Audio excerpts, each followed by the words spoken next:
Bonjour, je m'appelle Fabien Créteur. Alors que nous étions à la maison, mon père est parti, tout petit, et tout s'est arrêté à la maison à cause de cela. Des moments très très forts comme à 7 ans, et rapidement nous étions au moment de nous amuser à la piscine, comme des enfants peuvent faire, très très simplement.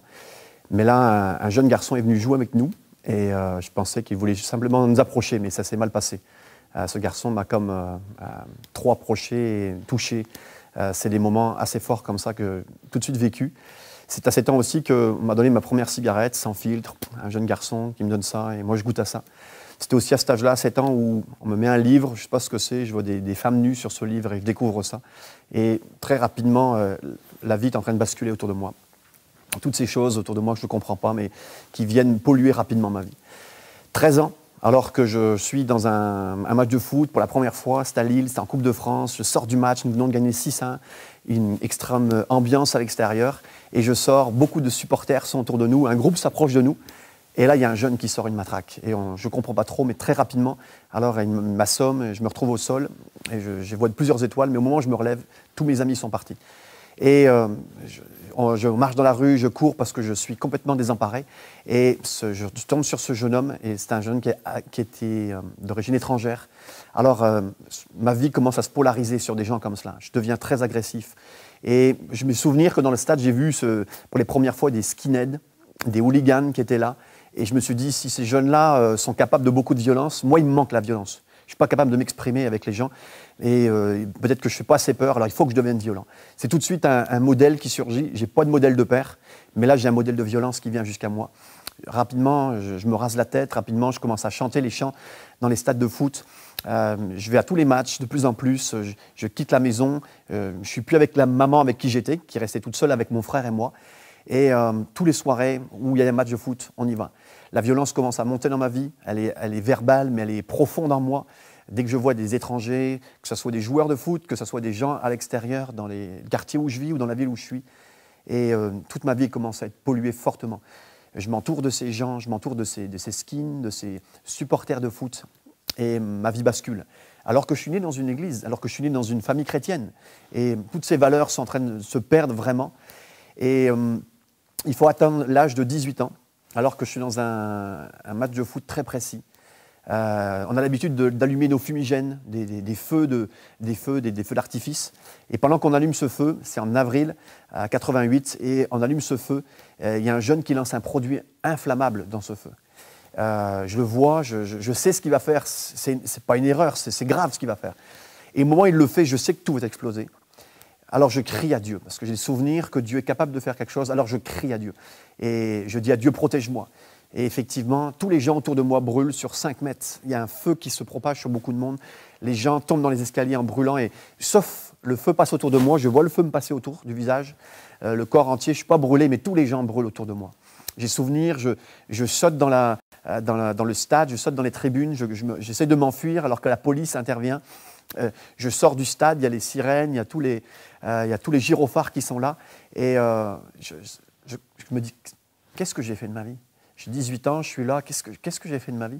Alors que je suis né dans une famille où ma mère m'aimait, même si je n'ai pas le contexte, mais qu'est-ce que j'ai tout dilapidé. C'est un moment où je crie à Dieu assez rapidement, même si c'est un courrier de la police qui me fait aussi encore plus prier. Le courrier me convoque dans un commissariat à Lille parce qu'on cherche un coupable, on cherche des coupables, on cherche à faire une enquête, ce qui est normal. Et je dis à Dieu, si tu m'en sors de cette histoire, si tu m'en sors de la vie où je me suis moi-même planté, c'est moi qui me suis planté parmi les skinheads, parmi les hooligans qui sont là à Lille. Je dis, si tu me sors de là, j'ai rien à négocier avec Dieu, mais je demande de l'aide. Et je dis, si tu m'en sors de là, je sais ce que je dois faire. Je livre ma vie entièrement. Je sais que ce soir-là, Dieu m'avait aidé déjà pour la bombe. Je sais que je comprends plus que la croix. Dieu ne m'a pas sauvé ce soir-là seulement au stade, il m'avait sauvé à la croix. Mais là, j'ai besoin d'une intervention. Et alors que je vais au commissariat de police, je crie à Dieu. Je demande son aide très très simplement, mais c'est profond. Mon cœur a besoin de Dieu. C'est vital. Je suis déjà dans la mort depuis longtemps. Et Dieu fait l'intervention. Je sors indemne du commissariat. En sortant du commissariat, j'ai vraiment vu l'intervention de Dieu. Le fait que je sois protégé ce soir-là dans la bombe, parce que j'ai crié à Dieu, j'ai parlé, j'ai prié qu'il me sorte. Effectivement, il m'a sorti. Et tout me disculpe. De toute façon, je n'avais rien fait, mais quelque part, ce soir-là était l'apothéose de toute cette vie gâchée que j'étais en train de gâcher. Ces moments-là me ramènent à l'église vraiment. J'allais à l'église tous les dimanches, mais c'était forcé. Mais là, c'est un cœur qui revient à l'église, c'est un cœur qui maintenant s'ouvre vraiment à la parole de Dieu, au prédicateur qui peut prêcher, à la musique qui est jouée.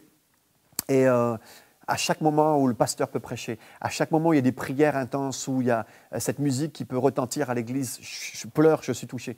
Je pleure, je suis touché parce que je vois aussi tous ces jeunes que j'avais amenés dans le milieu du football revenir à l'église comme moi, parce que certains jeunes croyants s'étaient éloignés de Dieu, et je les avais amenés dans le stade, et je vois ces jeunes revenir. Et là, ma vie est déjà touchée personnellement parce que je comprends que Dieu m'a pardonné.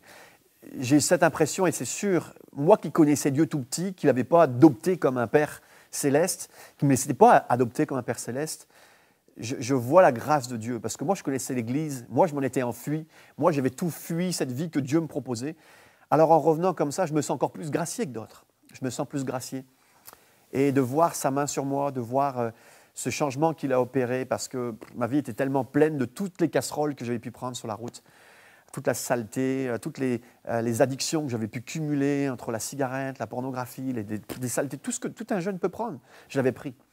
Et Dieu a pris ça en main. Dieu m'a vraiment tellement lavé au travers de son Fils, au travers de son sang, très très simplement.